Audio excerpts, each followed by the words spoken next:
সেই আমি কেন তোমাকে দুঃখ দিলে। তিনি দু চোখে ঠিকমতো দেখতে পান না, সোজা বাংলায় বললে ছোটবেলা থেকেই সে অন্ধ। তবে চোখে একটা কালো চশমা, ঘাড়ে ব্যাগ ও হাতে একটা ছড়ি নিয়ে বেরিয়ে পড়েন গ্রাম থেকে গ্রামান্তরে। না, ভিক্ষাবৃত্তির উদ্দেশ্যে নয়, নিজেই কিছু করার তাগিদে। হ্যাঁ, হাতে ছড়ি নিয়ে ডোমকল মহকুমার বিভিন্ন গ্রামে ঘুরে ঘুরে ধূপকাঠি বিক্রি করেন ডুমুরতলা এলাকার মিলন শর্মা।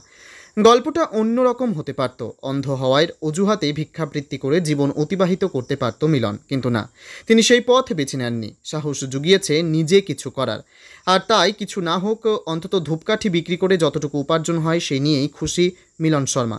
তবে স্বপ্নটা এখানেই থেমে নেই মিলনের। নিজের 3 বন্ধু মিলে একটি ইউটিউব চ্যানেল খুলে সেখানে নিজের কণ্ঠে গান গায় সে। শূন্য ব্যান্ড নামের ওই ইউটিউব চ্যানেলে গেলেই শোনা যায় তার গাওয়া বেশ কিছু গান। পাশাপাশি পড়াশোনাও চালিয়ে যাচ্ছেন তিনি।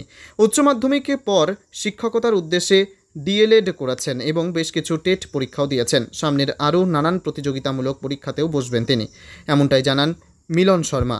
হ্যাঁ, নিজে অন্ধ হয়েও স্বপ্ন দেখতে ভোলেন না মিলন। আর তাই কখনো রানীনগর, কখনো শেখপাড়া, কখনো ডোমকল, এক ঝাঁক স্বপ্ন বুকে নিয়ে গান গুনগুনিয়ে ধূপকাঠি বিক্রি করে চলেছেন মিলন শর্মা।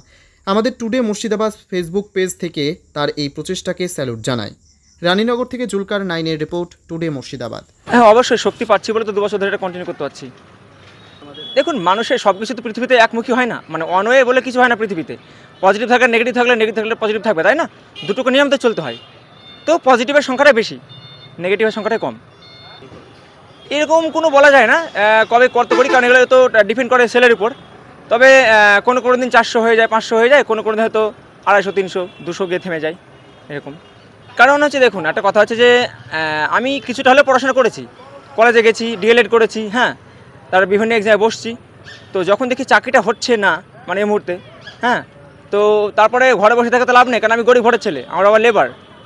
তো একজন লেবার ছেলে সে বাড়িতে যদি বসে বসে খাই আমি, তাহলে আমার যে দৈনন্দিন জীবনের জন্য যে হাত খরচা চলার জন্য, তাই জীবনে পথে, তাহলে সে হাত খরচার বাবার কাছে না নিয়ে আমি যদি নিজে আর্নিং করে যদি কিছু করতে পারি, হাত খরচা মেটাতে পারি, তাও অনেকটা বাড়ি থেকে অনেকটা রিলিফ পাবো, তাই না? বাড়ির লোকের রিলিফ পাবে।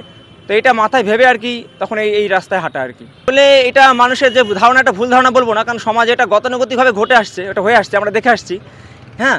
তো এটা চেঞ্জ করতে হবে, এটা চেঞ্জ কাদেরকে করতে হবে? আমাদেরকে করতে হবে। কারা আমরা বলতে কারা? আমরা যারা ধরুন আমাদের হয়তো হ্যান্ডিক্যাপ, যারা ফুল ব্লাইন্ড যারা আছে, মানে যারা দৃষ্টিহীন, যারা চোখে দেখে না বা হয়তো আংশিক দৃষ্টিহীন যারা আছে, যারা পড়াশোনা করেছে, হ্যাঁ, তো তাতে ছোটো ছোটো বাচ্চা যারা আছে আমাদের হতো, তাদের বাবা মাকে মোটিভেট করতে হবে, তাদেরকে মোটিভেট করতে হবে যে তাই ছেলে মেয়েদেরকে যেন তারা যেন স্কুলে পাঠায়, তাদেরকে পড়াশোনা করায়, হ্যাঁ। প্রতিবন্ধী মানে ভিক্ষা তা নয়, হ্যাঁ, তারাও বড় বড় জব করে, বিভিন্ন পোস্টে চাকরি করে।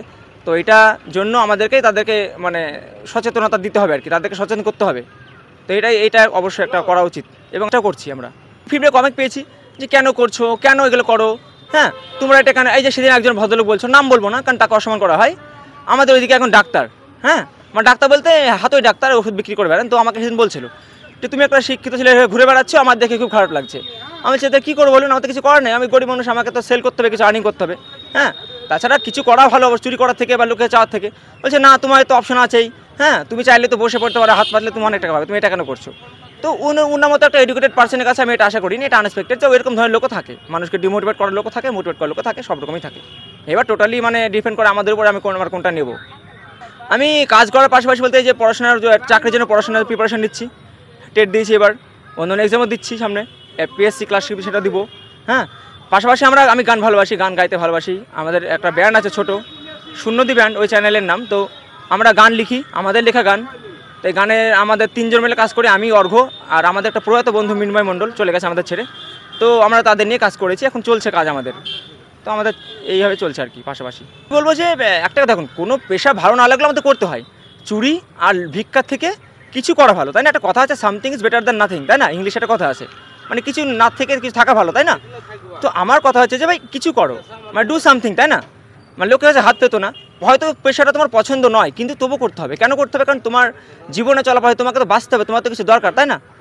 তার জন্য করতে হবে। আমার এই পেশাটা এখন মোটামুটি ভালো লাগে, খারাপ লাগে না। প্রথম দিকে একটু খারাপ লাগতো, লজ্জা লাগতো যে পড়াশোনা করেছি, লোকে কী ভাববে, কেমনভাবে ব্যাপারটা নেবে, হ্যাঁ। তো এখন ঠিকই আছে, এখন অতটা খারাপ লাগে না। তার পাশাপাশি আমি গান গাই, আমার ভালো লাগে। শর্মা, আমার নাম মিলন শর্মা। বাড়ি হচ্ছে ডুমুরতলা গ্রাম, ডোমকল থানা অন্তর্গত। আমাদের লেখা গান আমাদের চ্যানেল আছে, যদি আপনারা চান তাহলে শুনে দেবেন, ভিজিট করতে পারেন। আমি একটা গান গাইছি, আমার একটা ফেভারিট গান, ব্যান্ডের গান, আই বাচ্চু এলআরবি ব্যান্ডের। আমি জাস্ট গাওয়ার চেষ্টা করছি, এখন তো রোদে ঘুরেছি অনেকক্ষণ সারাদিন, একটু খারাপ হবে তো মার্জনা করবেন, আমি গাইছি তবু। সেই তুমি কেন এত অচেনা হলে, সেই আমি কেন তোমাকে দুঃখ দিলে, কেমন করে এত অচেনা হলে তুমি, কিভাবে এত বদলে গেছি এই আমি। ও বুকেরই সব কষ্ট দুহাতে সরিয়ে চলো বদলে যাই। তুমি কেন বোঝো না তোমাকে ছাড়া আমি অসহায়, আমার সবটুকু ভালোবাসা তোমায় ঘিরে, আমার অপরাধ ছিল যতটুকু তোমার কাছে, তুমি ক্ষমা করে দিও আমায়।